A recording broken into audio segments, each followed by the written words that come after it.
Another 150 went down, so it's time to teach you guys how to smash things. Smash, smash, smash! Smash them smart and smash them hard. Very, very satisfying build. Let's jump into it. Just look at this bad boy. So guys, another LOD build.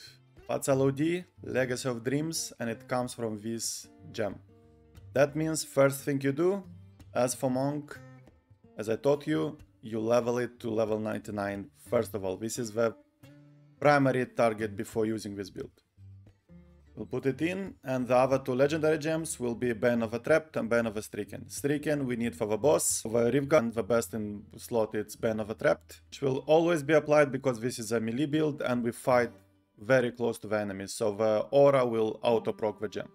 And this will be a flat 60% multiplier. Gear. Since it's LOD, as I mentioned before in the other guides, we want legendary items, ancient or primals, because of how the gem works. Legendary at least, but for the push, for 150 push, we want all of them to be ancient or primal, or sanctified, which counts as a primal. As this is LOD, remember we can't use set bonuses, not set items. We can still use set items as long as they are not paired with another set item from the same set.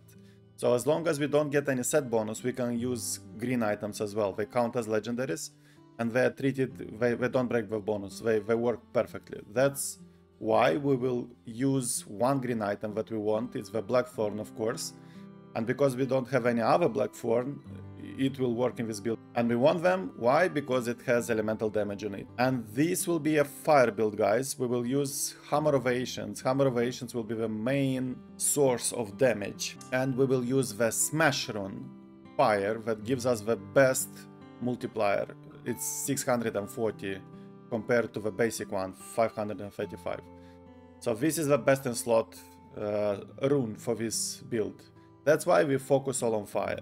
And if you played Monk, LOD Monk, you can reuse actually some items from Monk, especially jewelry, I think. Otherwise, they will be on decks, but whatever you don't have main stat on it, you can reuse here, because it's fire. As it's LOD, it's quite flexible. As long as we have an ancient item, we can use whatever we want. But, of course, we want to maximize the build power in order to get that 150 easier down. So I will go through what I think is best on slot. If you have other preferences, you like something more and you think it's better for you, feel free to change. Just remember, it should be ancient at least, or primal. We'll start top to down. On the head, we will take Leoric's Crown and we will need it for getting the cooldown. The cooldown here that we will need in this build will be around 50%. As long as you have 50 or more, you are fine. And you don't have to go crazy about it. 50-55 is more than enough for this build to work perfectly. Shoulders, very important. It's Fury of Ancients. This is a non-flexible spot. We need it because we will gain Ancient's Fury rune for free.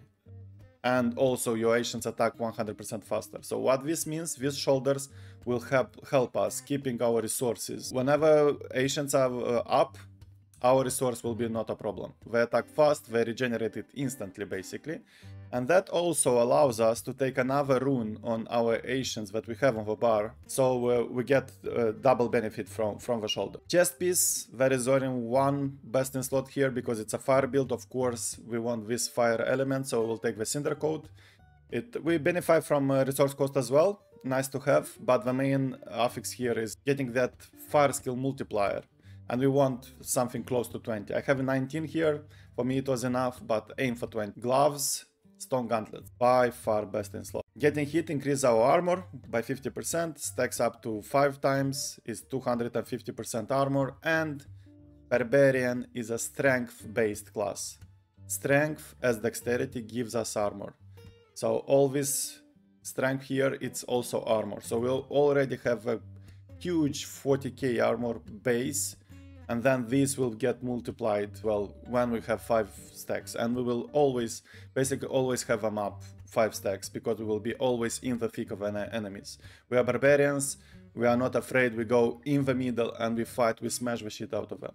Ideally here for stats, we want the quad effect, as I have one. We want crit area damage cooldown. You can do also with 3 effects, and which will be crit area damage or crit cooldown. Crit is mandatory, and then area damage or cooldown you decide based on your total cooldown. If you are fine not having here cooldown and you're still 50% cooldown overall, then you're good to put area damage. Area damage will be more damage. But sometimes you will need to put that cooldown just to hit that 50% mark so that you can have a smooth experience playing this build. It's up to you, and it also depends on your other gear. Belt, guys, Witching Hour. Quite straightforward. We will keep attack speed and crit chance, and we use Witching Hour just because it has this crit chance there, 50%. No other belt has it, so it's more damage. It's quite straightforward. Pants, as I mentioned, Black Thorns with fire damage. Another 20% elemental damage, which is huge. And here, Stone Gauntlets, I didn't mention the negative effect. Of course, they come with a con. You get all these benefits, 250% more armor, but you have a negative effect. You are transformed into a stone, basically, with each stack. When you have 5 stacks on you, you can't move, can't attack, you're like a statue there, being hit by everything and just getting destroyed. So we need to negate this effect, and of course this effect is an crowd control, it's immobilize, and we will have almost all the time Wrath of Berserker up, so it's already negated by the skill. But to make even more sure about this, we put Ice Climbers on us, so that we don't care and we don't have these timers of keeping up Wrath of Berserker, not to get stoned and stuff. So this is much smoother experience than the Monk, because in Monk you will have those little windows when you'll have your Epiphany down and you will get stoned at some point. With this one, you don't care, because you have 100% negation from Ice Climbers. Put them on and forget about it, even if your Wrath of Berserker will be down. You can use, of course, other boots as well. It's up to you, but then you'll have to make sure your Wrath of Berserker never falls off while you are hit, otherwise you'll get stoned. So it's a little bit clunky. I would strongly recommend Ice Climbers. Also, you get that small bonus of reduced damage from cold, which is nice, staying in those frozen pulse or frozen orbs of the ground. Weapons, we will use Echoing Fury, because it synergizes very well with this build. Slaying enemies engulfs us into frenzy, so this basically means we have up to 5 stacks killing enemies that increase our movement speed and attack speed. Movement speed we don't really care. It's still handy moving from Oculus to Oculus, but we care about attack speed.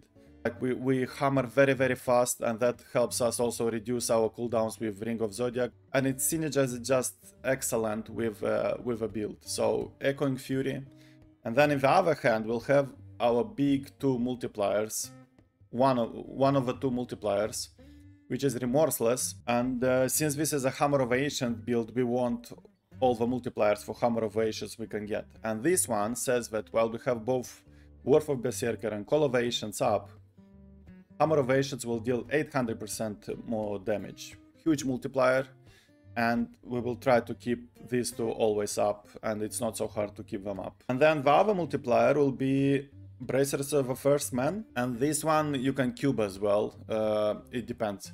So Bracers of the First Man, if you get them like primals or very good ones rolled with 500%, and then you can put crit and fire damage. Again, this will give us attack speed 50% faster, like direct attack speed on the skill, and deals 500 increased damage, another huge multiplier. We'll go to the cube just to show you the second bracers, and then we will cover the jewelry. So second bracer will be Motrix. That's why usually it will be easier for you to get a good Motrix brace, because Mortix doesn't have a multiplier. It's much easier to roll with crit damage. You just need the elemental damage and crit damage on it, and then strength and vitality, or strength resist all.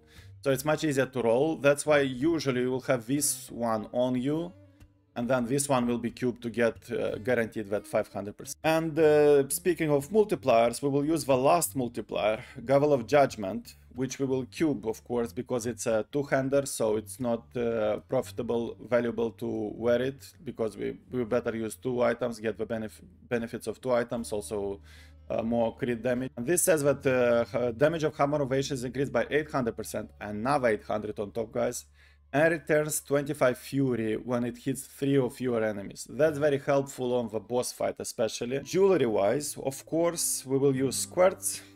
That's no-brainer here. Band of Might we will use for damage reduction, guys. And we want here as close as possible to 80, the bonus. And to activate it, we will use Ground Stop a lot. The other ring is Convention of Elements. Quite straightforward as well. Gem-wise, we put diamonds. We want the resistance. We have a lot of armor from our main stat, so we want to resist all. That works perfect. That's just to make us tough. This build, guys, is very, very tough. We barely die in the Rift. Even in the middle of like big packs and a lot of affixes and stuff, we can still quite easily survive with a little bit of movement here and there, of course. Damage mitigation, but we have a lot of damage mitigation. Let's cover the skills, and then we will see that we have another source of damage mitigation in our Ancients, which we will use together as one, that gives us another 50% damage reduction on top. This is like wearing a double unity base. So skill wise, what we didn't cover, we will use Battle Rage, Bloodshot. Very, very important skill, because this will give us these explosions around us that will give 20% of your recent critical hits, and we will come to this a little bit later, but this build, it has almost 100% crit hit. We will almost every time with each hit we will crit, so it's huge value. It scales very well and it synergizes perfectly. Make sure you keep it always up, this skill, and it's not hard to keep it up because you activate it once and then you have it for 2 minutes, like every 2 minutes you have to push it. Then Worth of Berserker, guys, of course, I choose Insanity here, but you can choose no rune as well, it doesn't matter, we get all the runes. So Fire Explosion, which helps a little because we have a lot of fire elemental damage.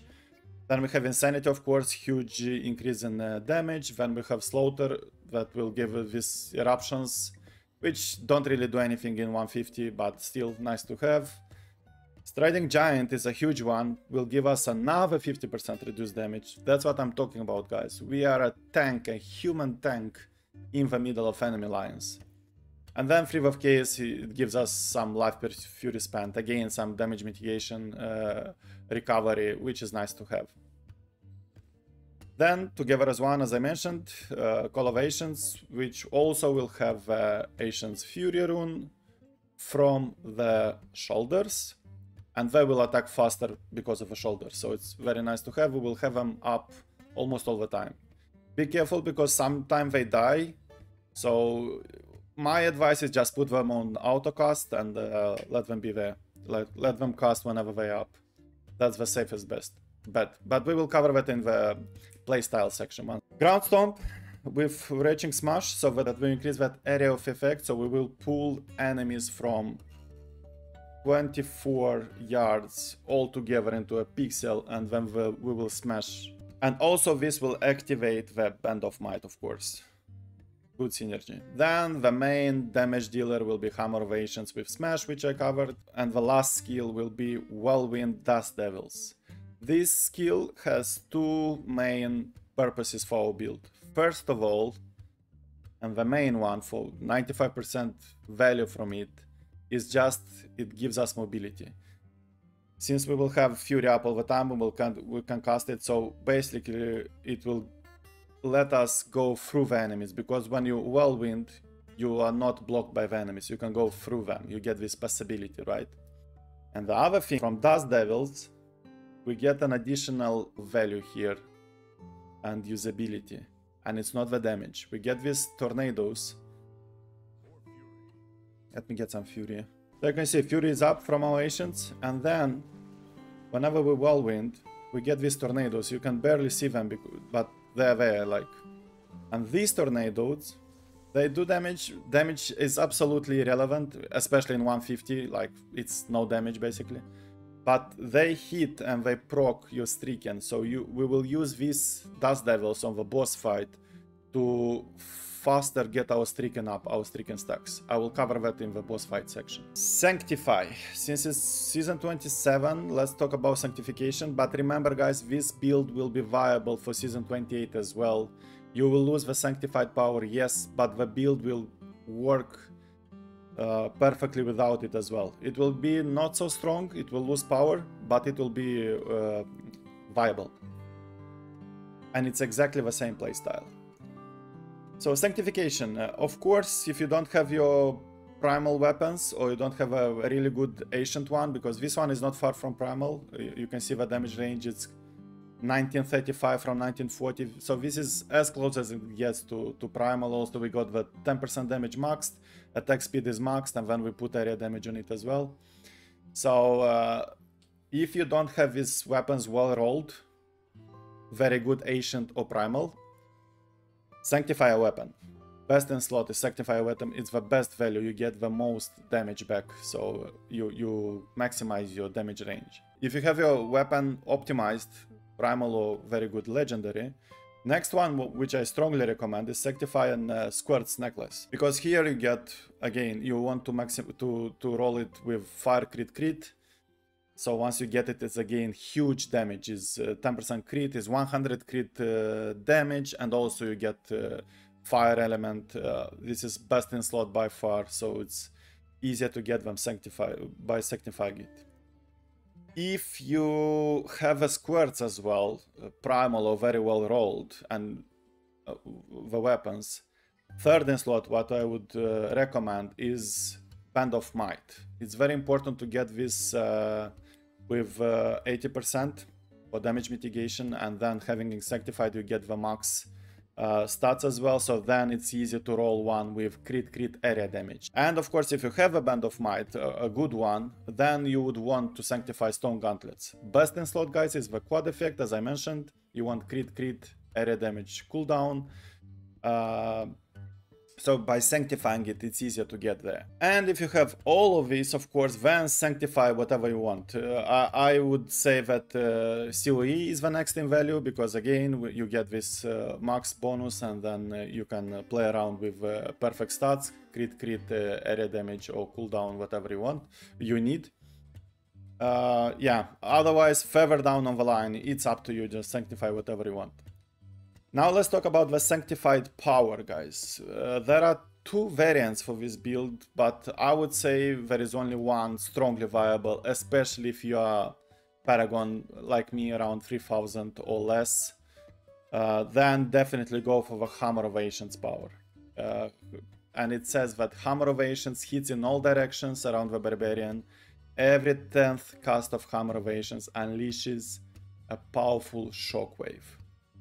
This powerful shockwave actually is 10 times multiplier. So whenever the shockwave procs, the shockwave will deal the damage of a Hammer of Ancients multiplied by 10.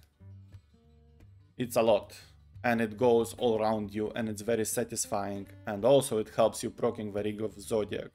So I would strongly recommend, especially if you are quite like a casual or semi-pro, and if you're low paragon, this is the power for you. If you have more paragon, you're a very experienced guy, also you have experience playing barbarian and stuff, another option that works, is viable, it's the whirlwind power. And with whirlwind the playstyle is a little bit different, but the benefit there is that when you get an open map, a Weeping Hollow or a forest or cemetery sometimes, but you want these big open maps, then with whirlwind you can literally bring the whole map in one point, in one big pixel, and then with Hammer of Ancient you smash them down.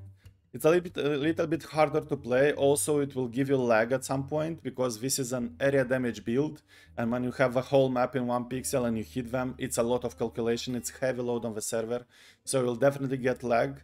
But that area damage will kill the pixel quite fast, so it's a huge chain reaction there on each hit.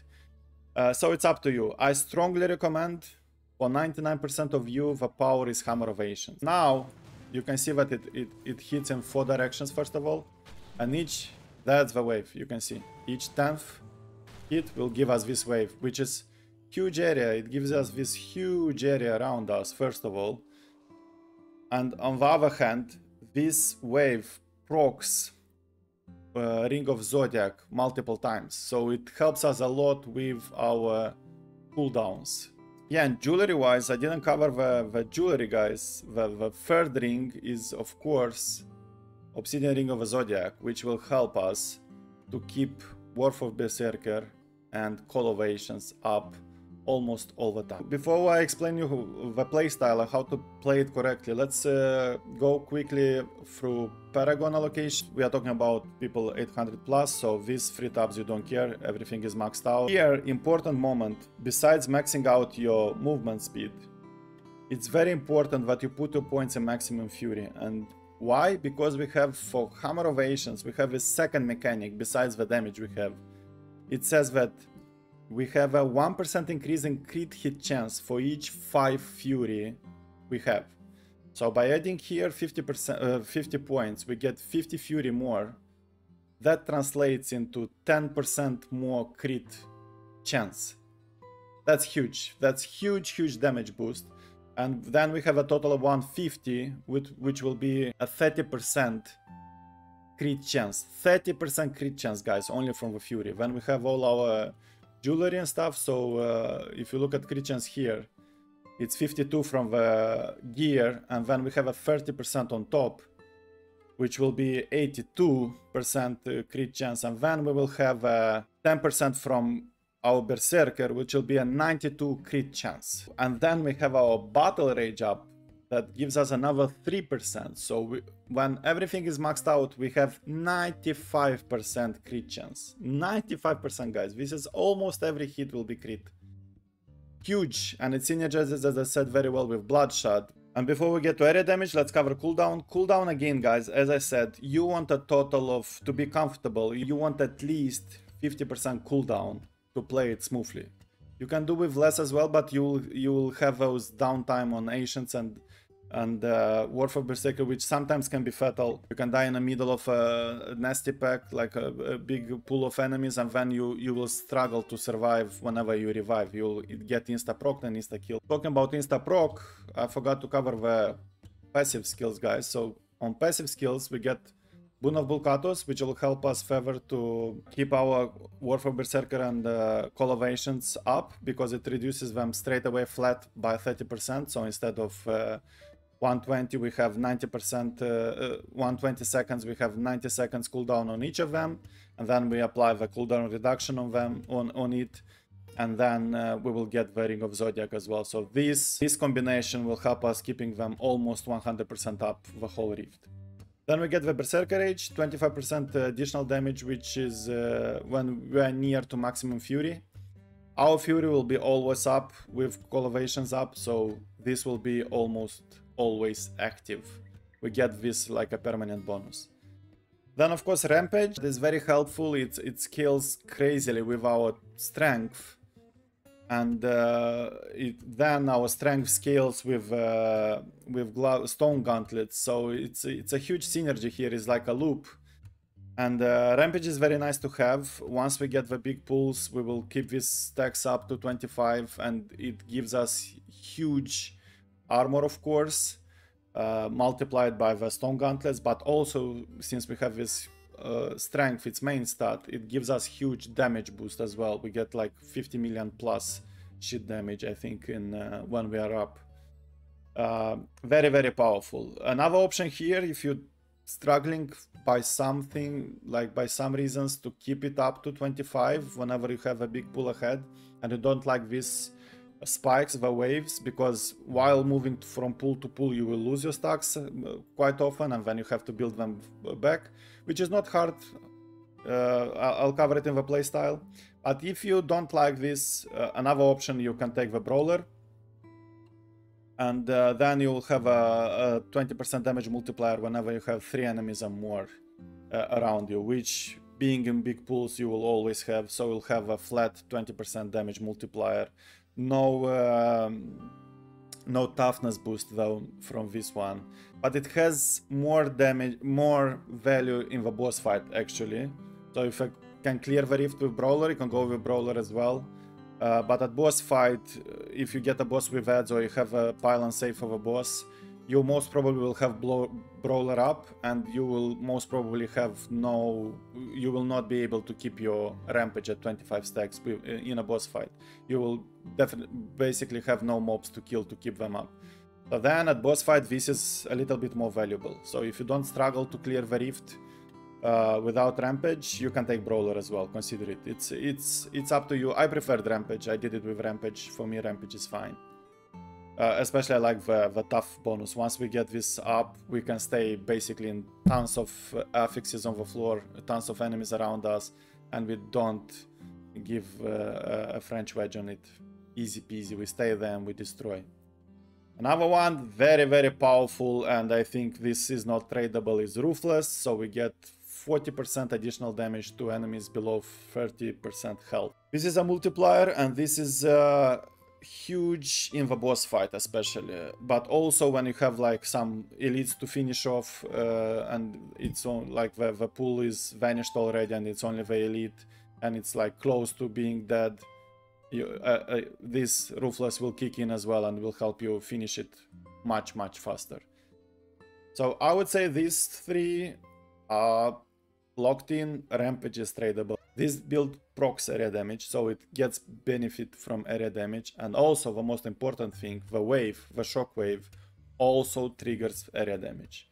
So we want as much area damage as possible in this build, so we will of course put the paragon one, the 50, and then you want it everywhere possible, on the weapons, on the rings, on the gloves of course, everywhere you can get, with keeping in mind that you still need to keep 50% cooldown. So as long as you have 50% cooldown, in each other slot put area damage. That means that in some slots you will still use for cooldown. I have here, for example, on the ring I have cooldown 7% here instead of area damage, right?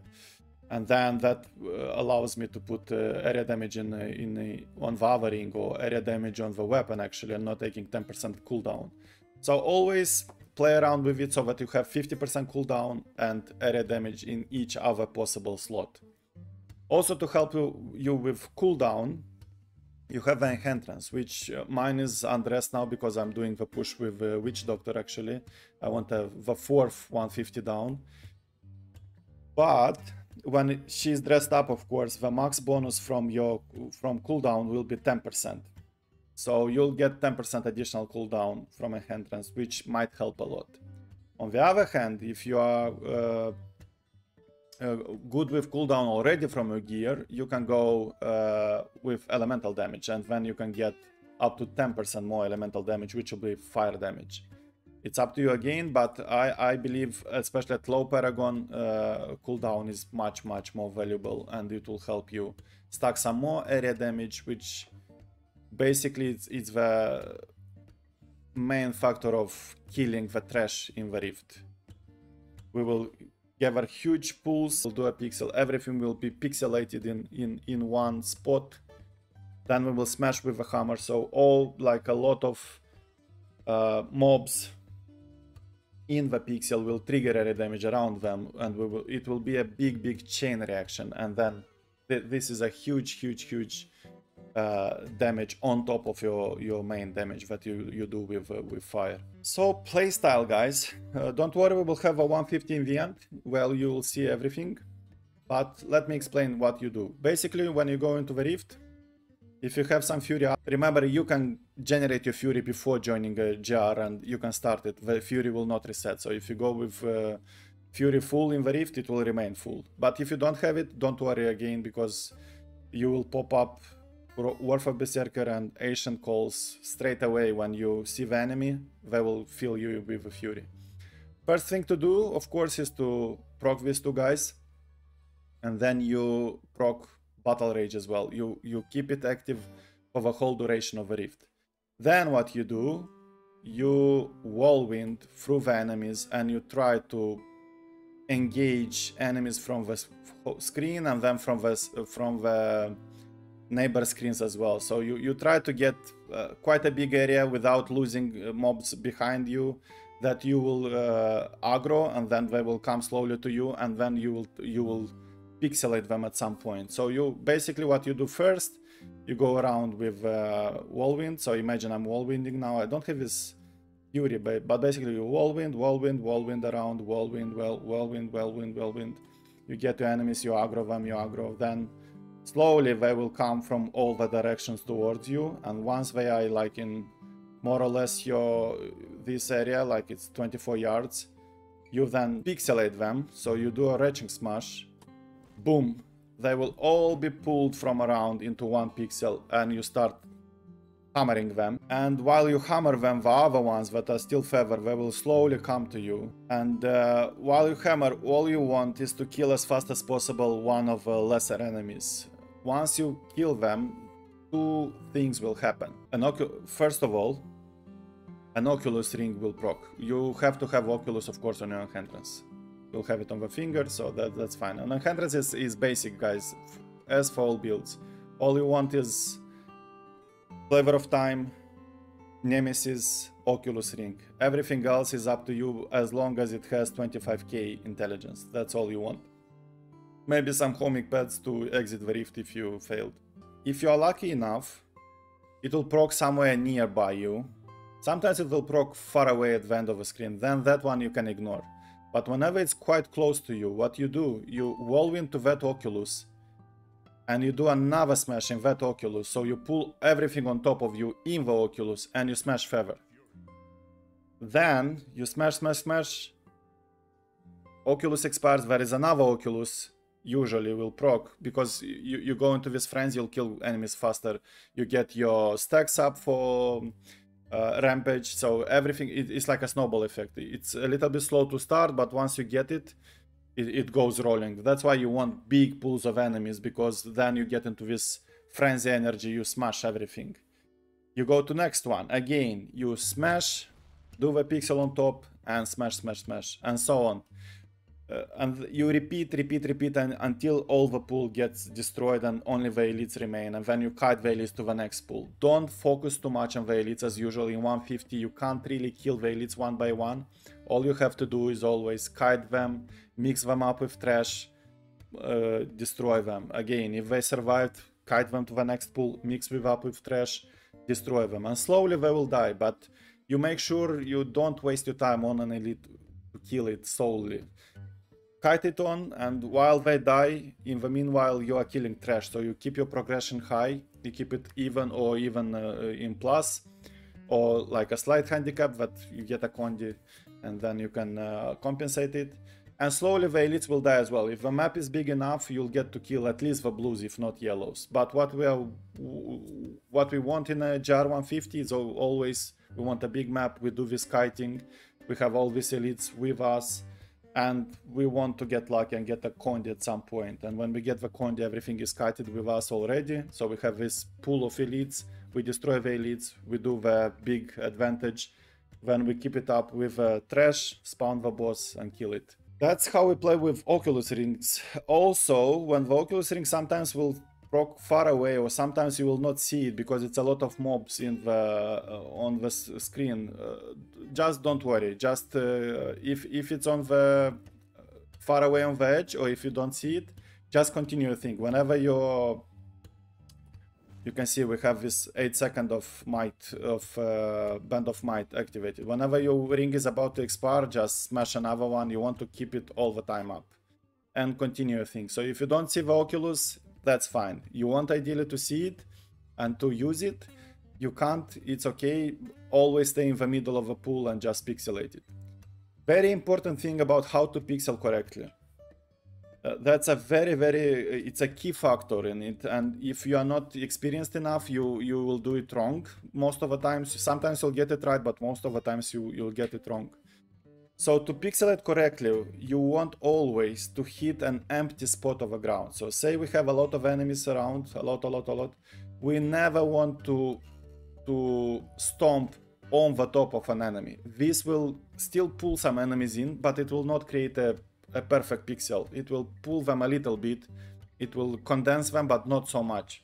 We want to find that small spot in between the mobs and ground stop there. And when we do it, like say the mobs are here, here, here, here, and I do it here, when you do that, everything will get pulled into that empty spot on top of each other. That's the perfect pixel. That's the pixel you want, and that's how you get the maximum damage from your hammer ovation. And also the second thing that happens when you killed your first enemies in the pool, going back to what I said, is that your Echoing Fury will proc, and you get 1 stack or 2 stacks, depends how many you killed.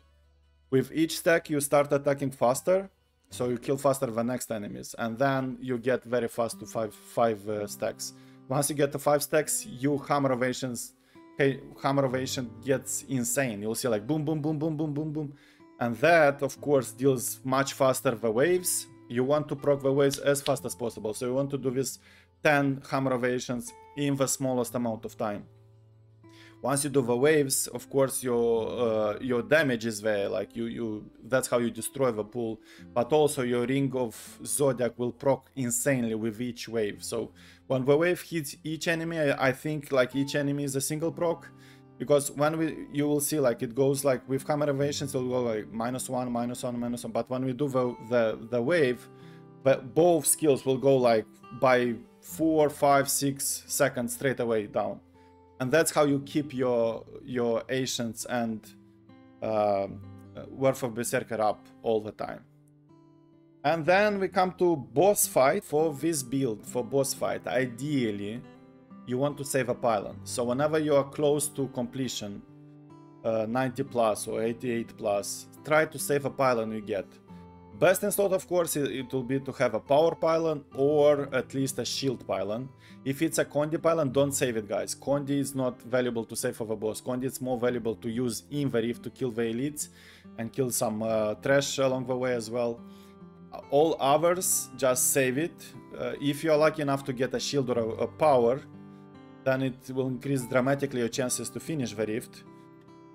If not, it will still be helpful, because it's not only the power of a pylon that we want, it's also the pack from the pylon we want. That will help us with area damage, so we will deal more damage to the boss himself, especially if it's an illusionist pack. And also it helps us, as I said, with resetting our cooldowns on Berserker and Colovations. So, as like very similar to Death Nova, you want a pylon for the boss. Pylon is great, and if you get shield or power, almost jackpot. Now the boss fight, and also boss is killable without a pylon as well, don't get me wrong, but you'll need more time. So if you get like a 5 minutes plus, you can kill him without, or if you have Paragon 5000 plus, like of course the more powerful you are, the easier it will be. But I'm talking about 3000, 3500, like this, like minimum required to do a 150 with this build, I would say. Once you get the boss, guys, you usually want like at least 3 minutes on the boss. Ideally it would be 4, that would be nice, depends, maybe you catch a Godly Rift, then you're lucky enough. So you have a pylon saved, you have a boss. You don't, whenever you have a boss, you don't start straight away hammering the boss. That's where our Dust Devils comes in play again. So for at least 1 minute, depends again how much time you have for the boss. If you have 3 minutes, I would say like 1 minute, not more. If you have more than 3 minutes, just do 1.5, 2 minutes of Dust Devils. So what you want to Whirlwind. So you hold your right click here. Imagine I have Fury and I'm Whirlwind. So you want to Whirlwind through the boss, like back and forward. Imagine this is the boss. You will Whirlwind like this. You Whirlwind. Of course you Rage Smash him, like you stomp on him just to keep your proc up, otherwise it will one-shot you most of the time. And you want to go up and down, left and right, up and down. That way, while you Whirlwind through him, first of all, you'll hit him with him or her with Whirlwind, stacking Stricken, but also your Dust Devils will go through him and they will stack Stricken as well. In this way, in the same amount of time you get much more streak and stacks than if you do the hammer ovations. Hammer ovations, one smash is one stack, so you have to, and because you don't have usually you will not have ads, you'll not have everything, it will be one-on-one. So because you will not have Echoing Fury up, so you will smash quite slowly actually, and you'll get ridiculous amount, like ridiculous in a bad way, like very little amount of stacks on streaking. So that's what you want to do for 1 minute or 2 minutes, depending on the time you have. You want to stack streaking with whirlwind. Once you do that, after that, of course, you start smashing with a hammer, and then depends on the pylon. Like if you have power, in the last minute you take power. If you have shield, of course, you can take it 2 minutes from the end. So you watch your timer here. When it's 2 minutes, you take the timer, the pylon, and you start smashing it down. And why shield is so important? Of course, because it keeps our squares up. So this is close to double damage. So it's very powerful as well. Also, shield is very powerful during the rift if you get it. So if you get it like a first or second pylon, it's also good. Treat it as a condi. Don't take it straight away.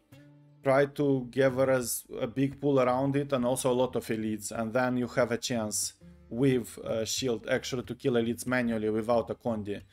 Especially the blue ones. The blues are very killable without a condi. Yellow a little bit harder, it depends.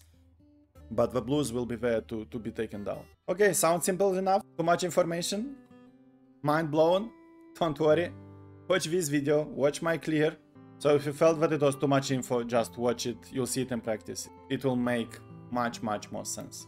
Now you're ready, and remember, this build will be viable in Season 28 as well. Not so powerful, but viable. See you in the next video. Happy hunting, guys.